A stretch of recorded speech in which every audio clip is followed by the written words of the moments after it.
Hey everybody, Jam Creates here. Another drive and talk video.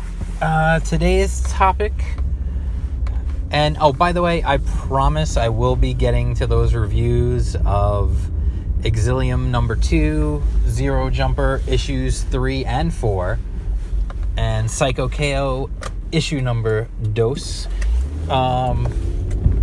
It's just been crazy with the holidays and work and everything else. I will get to it, don't worry. So anyway, today's video probably going to be pretty short. Stopping to pick up dinner on the way home, so I'll probably just cut it off right there. Let's get to it then. New comic book company with a different model of distribution has popped up in the last couple days. I've noticed them around. They are called TKO. And will they be a knockout? TKO Publishing, I forget exactly the exact name, and I'm driving, so I can't really look it up right now.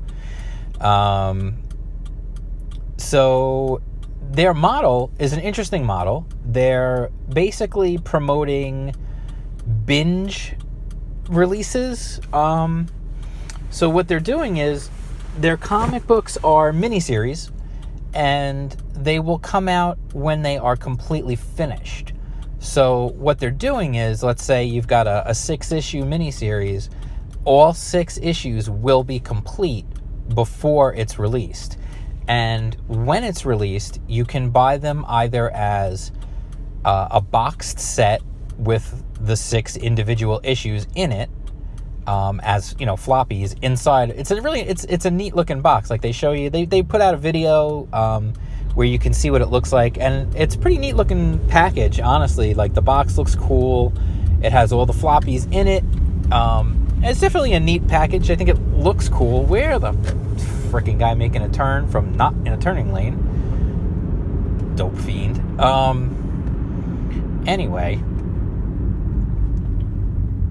it has all the floppies in it, and one day I'm going to be doing one of these videos and you're just going to hear like actually I hope not.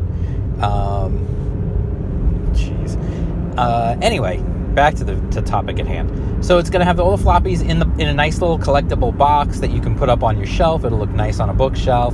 It's a neat idea. It's definitely a cool idea. The other alternatives, if you don't want to buy the box set, you can buy a trade paperback. They're going to release a trade version of those same issues, just collected into one big trade paperback. So if you like collecting trade paperbacks, there you go. You could do that. And then the final option is you can buy them digitally. And the same thing. If you buy it digitally, you're buying all 6 issues. So it's an interesting prospect. It does make, I think it's a cool prospect. I love the idea of, hey, here you go, the story's done. Like, just pick it up and read the whole story from start to finish. And that's definitely a cool thing for a reader, because then, let's face it, you're not waiting a month between issues, and maybe you forget what happens when you go back, and then you're like, I don't even remember who these characters are, or whatever. Everything's finished. It's all done. So you can read the whole story from start to finish, which is nice. It's a lot like, watching, binging a series on Netflix or something, where you watch, the series is done, or at least the season is done, and you're just watching every episode, as many as you want, at one time. You could watch 3 episodes one night, then 1 episode or whatever. Same thing with these. You could read 3 issues in one day, and then the next day maybe read 1, and then the next day read a couple more, and then, you're done. But I don't know exactly with the ones that they're promoting right now. I don't know how long they all are. I am fairly certain that the one that looks the most interesting to me, which is called Sarah, is, I believe, 6 issues. That's the one by, it's Garth Ennis, and one of the things that's attracted attention to it is the colors by Elizabeth Breitweiser, who some people have decided to attack ridiculously because of her husband, because he drew a picture once that they didn't like. So whatever. That's a whole different story. I think it's gutless to attack a woman because her husband like drew a picture of a politician that you don't like. That's just pathetic, and you need to get a life.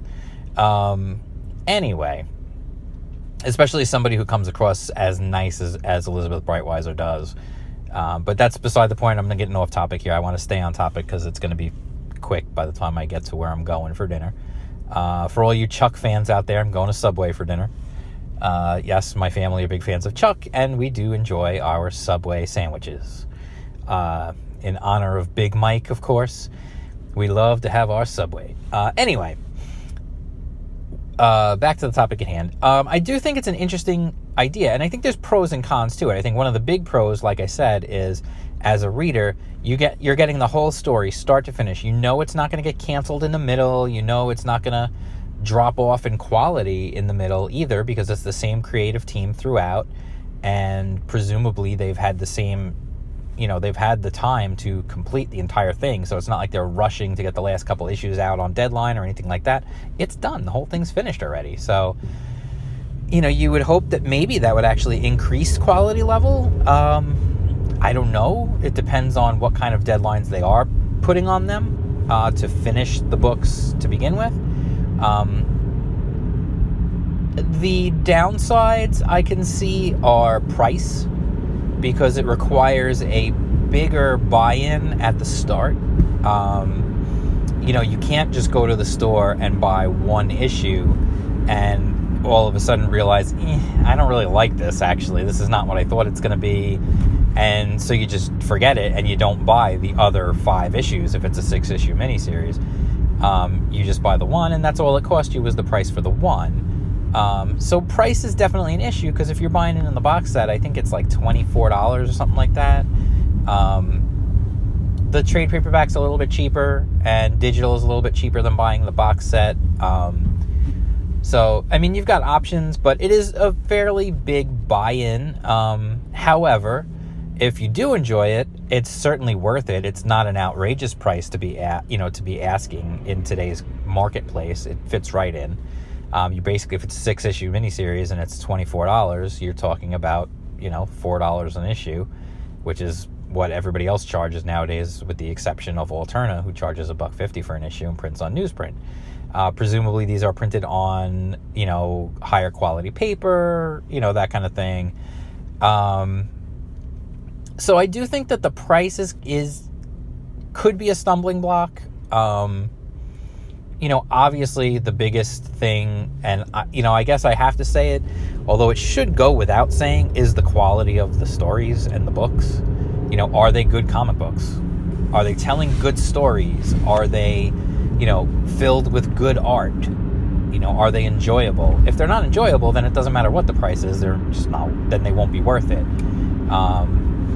But I do think it's a cool model. I do think the idea behind it is definitely cool. I do think, like I said, as a con, I think price could be an issue for some people when it comes to the buy-in. The ask of what they're asking for you to buy in is they're asking you to buy a whole series. You're going to get to read a whole series at once, but they're also asking you to buy an entire series at once. So, there's that. If money is tight for you, money is is an issue, then the not having the ability to just buy one issue and see if you like it, and then just, if you don't like it, just don't buy the rest, or if you do like it, then yeah, go ahead and buy the rest.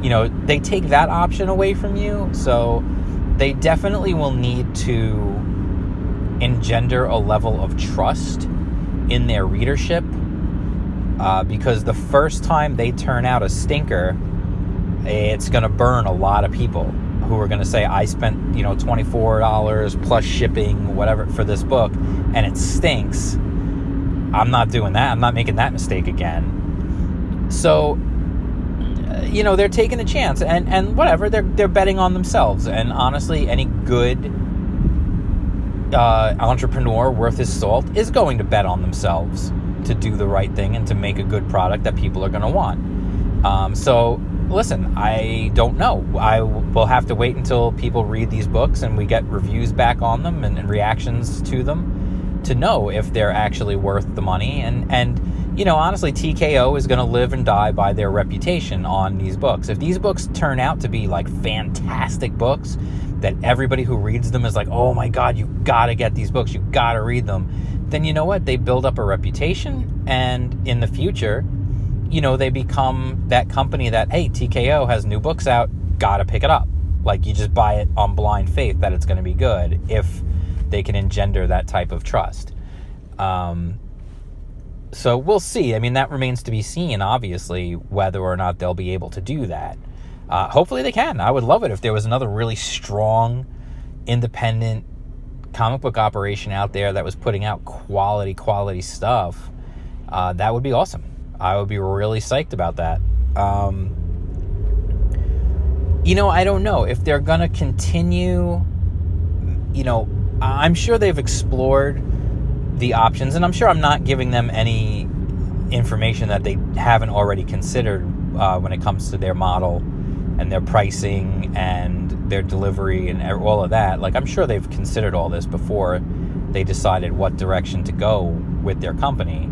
Or at least I would hope that you would. I mean, that's the responsible thing to do if you're going to start a company, is you need to take all these things into account. So I don't know. We'll see how that goes. I wish them all the luck in the world. I hope that the stuff turns out to be really good. Like I said, the one book, Sarah, looks interesting to me because it just looks like quality art, and it's Garth Ennis, so I would assume, he's got a pedigree, of course.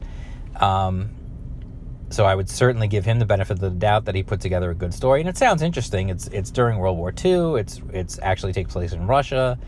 It's a Russian soldier fighting the Nazis in World War II, and it sounds pretty interesting. And I'm always a sucker for, I don't know why, I don't know if it's just because I grew up with Empire Strikes Back and with the Battle of Hoth, that I'm always a sucker for any type of war story that takes place in like a snowy, snow-covered tundra or whatever.